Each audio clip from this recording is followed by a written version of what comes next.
coffee.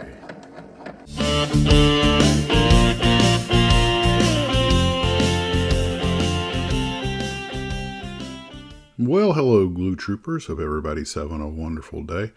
I got some progress made on the base for the diorama. It's almost finished. I've pretty much just got to add just a few little odds and ends, and I can start putting the helicopter on it and the people and everything. They're all up here partying on top of the helicopter right now. Also, given the rather unusual Army airplanes I was doing videos on, I thought about some of the stuff I still have on the shelf that's a little unusual for the military, like the Ryan Navion. And I have a couple of the Army aircraft already built and on the shelf. And of course, I was also talking about commuter airliners, and I found the Dash 8 is the Hobbycraft military one, so I'll have to get some civilian decals for it.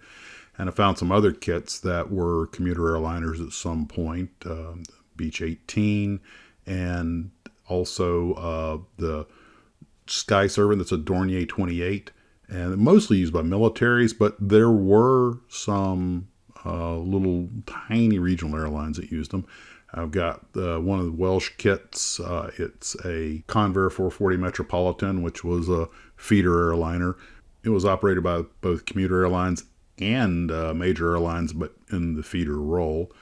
I have the Letov L410, the Turbolet, which was used as a commuter airliner for some companies.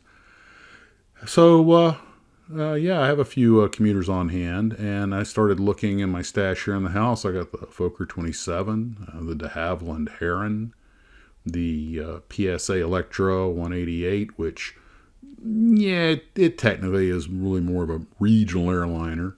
Got the Japanese YS-11, which was used by mainline airlines like Allegheny as well as commuter airlines. And also, in one last thing, some of the pictures I used yesterday were kind of small and had to be blown up. And a Glue Trooper showed me this thing called Upscale, which I downloaded, and it will take your smaller, grainier pictures and use AI to try and clean them up. So here's a couple of examples of that. One of the things he did was he used that picture I put in of the Hobbycraft Dash 8, and then he put it to that system, and it looked a lot better. You can sort of tell that it's been retouched by AI, but it still looked a lot better. So I might try using that in the future, help clean up some of these pictures. All right, well, that's what I've got for right now. Hopefully today I'll make some progress on the Sky Crane diorama. And who knows, small chance I might even finish it. Okay, guys, you take care of yourselves. We'll talk to you later. As always, model on.